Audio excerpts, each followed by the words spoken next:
UP crime express से। और हमारे बीच एक आज बहुत बड़ी शख्सियत है और उस शख्सियत का नाम है एडवोकेट तलहा रिशादी। ये राष्ट्रीय उलमा कौंसिल के राष्ट्रीय प्रवक्ता हैं और आज इनका लालगंज दौरा था और ये डॉक्टर मुस्तकीम साहब के यहाँ जो है हमारी इनकी मुलाकात हुई है। तो हम आज इनसे कुछ बात करेंगे सियासत के ताल्लुक से। तो सर, हमारे यूपी क्राइम एक्सप्रेस में आपका बहुत बहुत स्वागत है। वेलकम। शुक्रिया रहीम साहब, मुबारकबाद आपको आपके इस चैनल के लिए।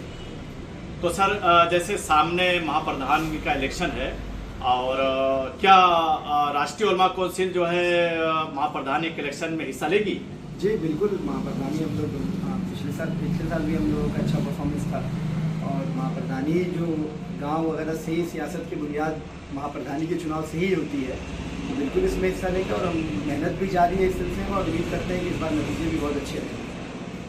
तो क्या कुछ कैंडिडेट आपने घोषित किए हैं कि आजमगढ़ में? अभी चूंकि देखिए, अभी तो चुनाव के रिजर्वेशन वगैरह अभी फैसला हुआ नहीं है, तो कैंडिडेट घोषित तो नहीं किए गए हैं, पर तमाम सीटों पे हमारे जो भावी प्रत्याशी हैं, बहुत से प्रत्याशी अपने हिसाब से दौरा कर रहे हैं, लोग निकले हुए हैं, पर ऑफिशियली अभी किसी भी प्रत्याशी का ऐलान नहीं हुआ क्योंकि अभी सीट का आरक्षण वगैरह तय नहीं हुआ है, कहाँ पर क्या शक्ल रहेगी सीट की, उसके बाद ही फिर ये ऐलान होगा।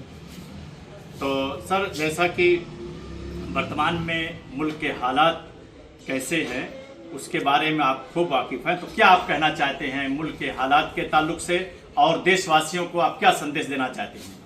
देखिए, बुनियादी तौर पे इस बात को सबको समझने की ज़रूरत है कि हिंदुस्तान जो मुल्क है ये एक ऐसा चमन है जिसमें हर तरह के फूल हैं। अब पिछले 10-15 सालों से हालांकि कोशिश तो आज़ादी के बाद से उससे पहले से भी लगातार हो रही है कि इस चमन को सिर्फ एक रंग के फूल से रंग दिया जाए और कोई भी चमन की, कोई भी बाग की, किसी भी गार्डन की खूबसूरती, जब हर अलग अलग तरह के फूल होते हैं, अलग अलग तरह की रंग खुशबू की फूल होते हैं, तो वो बाग और वो गार्डन और वो चमन खूबसूरत होता है। कुछ लोग एक साजिश के तहत लगातार इस कोशिश में लगे हैं कि जो हिंदुस्तान की तहजीब है, जो हिंदुस्तान की पहचान है, इसका जो सांप्रदायिक सौहार्द है, आपसी भाईचारा है, मोहब्बत है, मेल मिलाप है, उसे नुकसान पहुँचाया जाए, उसे कमज़ोर किया जाए। इस बात की लगातार कोशिशें हो रही हैं। एक हिंदुस्तानी होने के नाते मेरा और आपका और हम सब का ये फ़र्ज़ जिम्मेदारी होनी चाहिए कि हिंदुस्तान की सांप्रदायिक सौहार्द को, मोहब्बत को, आपसी भाईचारे को लोग बनाए रखें। जहाँ तक बात है सियासत की, सियासी कुव्वत की, सियासी तौर पर मजबूत होने की, लोकतंत्र में, जमहूरियत में उसी समाज की आवाज़ सुनी जाती है, उसी के मुद्दे सुने जाते हैं और हल किए जाते हैं जिसकी एक सियासी ताकत हो, एक वजूद हो।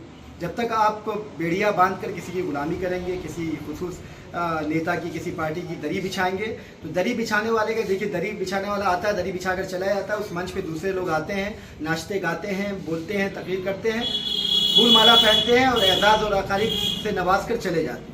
दरी बिछाने वाली की कहीं गिनती नहीं होती। इस बात को हमारे समाज को समझने की ज़रूरत है। आज जो 2% आबादी के लोग हैं उनकी भी अपनी पार्टी है, मंत्री बन के बैठे हुए हैं। जो 1% आबादी के लोग हैं, पार्टी है, मंत्री बन के बैठे हुए हैं, 10 साल में, 5 साल में पार्टी बनाई, मंत्रालय का मजा ले रहे हैं, अपने समाज को जो ताकत थी, जो पावर थी, वो दे रहे हैं। ये हमारी जो लड़ाई है, राष्ट्रीय उलमा काउंसिल की जो लड़ाई है, पहले दिन से इसी बात की है कि हिंदुस्तान का मुसलमान आज सिर्फ माइनॉरिटी नहीं है। सच्चर कमेटी की रिपोर्ट, रंगनाथ मिश्रा कमीशन की रिपोर्ट कहती है कि हिंदुस्तान का मुसलमान सबसे पिछड़ा तालीमी लिहाज से, माशी लिहाज से, सियासी लिहाज से, समाजी लिहाज से। और माशी लिहाज से आप मेहनत करके मैं और आप अपना घर मजबूत कर सकते हैं, एज ए कम्युनिटी आप मजबूत नहीं हो सकते।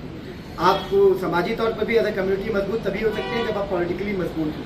तो किसी भी पिछड़े समाज को अगर आपको आगे लाना है तो जमहूरियत में, लोकतंत्र में उसे आपको पॉलिटिकली मजबूत करना होगा। इसी की लड़ाई है, उसी की जस्तजू है और उम्मीद करते हैं राष्ट्रीय उलमा काउंसिल आजमगढ़ में बनी एक तहरीक है। आजमगढ़ के लोगों ने अपने खून पसीने से इसे खड़ा किया है और इंशाअल्लाह आने वाले दिनों में बेहतर नतीजे सामने आएंगे। आपसे बात करके बहुत बहुत शुक्रिया आपका।